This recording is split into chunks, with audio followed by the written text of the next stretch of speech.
ఏంటి ఏదో ఎక్స్చేంజ్ చేసుకుంటున్నారు? లోపలికి వచ్చి అరగంట అయింది, ఇంకా ఏం చేస్తున్నారు విరాట్ సార్? నువ్వులు ఎదురుగానే ఉన్నాయి, కాయిన్స్ కూడా చెప్పిన చోటే ఉన్నాయి.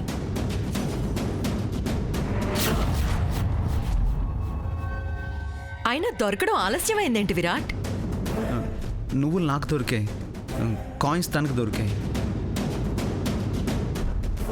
ఇద్దరం చూసుకోకుండా మాకు కావాల్సింది మేము వెతుక్కుంటూనే ఉన్నాం.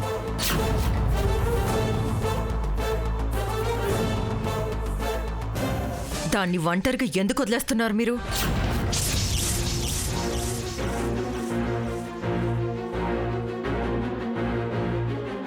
మేమెక్కడ వదిలేసాం? అదే దాని తాతగారింట్లో తిరిగినంత దర్జాగా తిరుగుతుంది.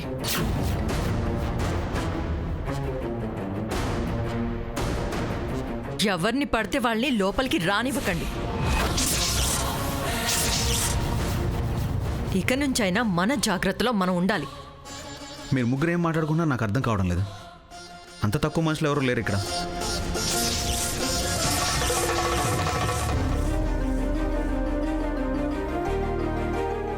మీరు తప్పకుండా బయటికి వెళ్తాం.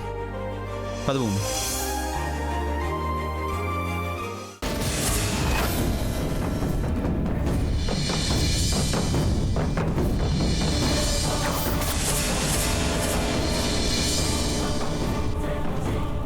ఏమైంది? ఈ పిచ్చోడు మన నందికని చూసినప్పుడల్లా చెంపదెబ్బ కొడుతున్నాడు అత్తయ్య. ఇప్పుడు నందిక ఫోటోని కూడా వదలలేదు. ఫ్లవర్ వాజ్ విసిరి బద్దలు కొట్టాడు.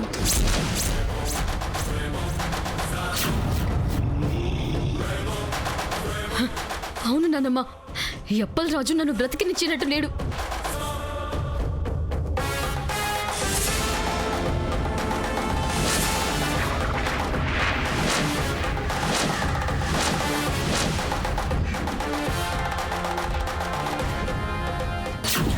రాజు రాగానే నన్నుకేం చెప్పాను?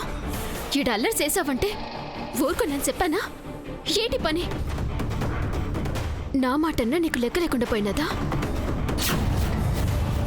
భూమి, నీకు తెలదు భూమి. పెద్దమ్మగారు మనవరాలు చచ్చిపోలేదు భూమి, బతికే ఉన్నదే,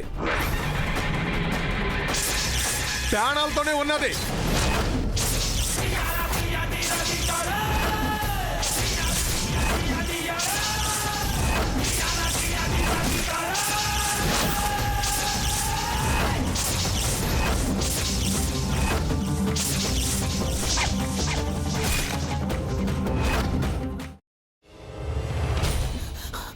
నువ్వు ఇంకేమన్నా చెప్పాలా?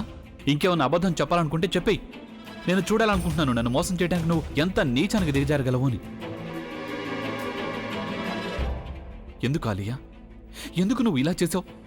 నీకు తెలుసు కదా నానమ్మ తర్వాత నీ ఒక్కదానిని కదా నేను పూర్తిగా నమ్మేది. ఏమన్నావు నువ్వు? ఈ మధ్య అన్నిటినీ మర్చిపోతున్నావా? అది చాలు. వాటిలో ఉన్న శక్తి విషయాన్ని గ్రహించి మనకు వివరిస్తాయి.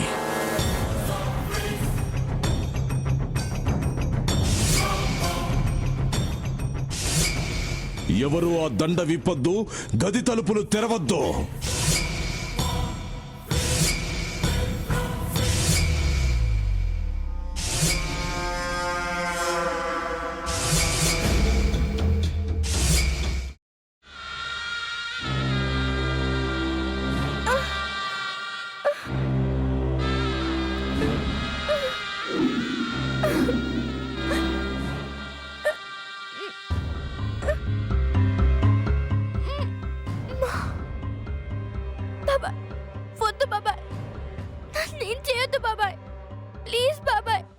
నీకు నిజం తెలిసినప్పుడే నా ఆలోచనలో నువ్వు చచ్చిపోయావు.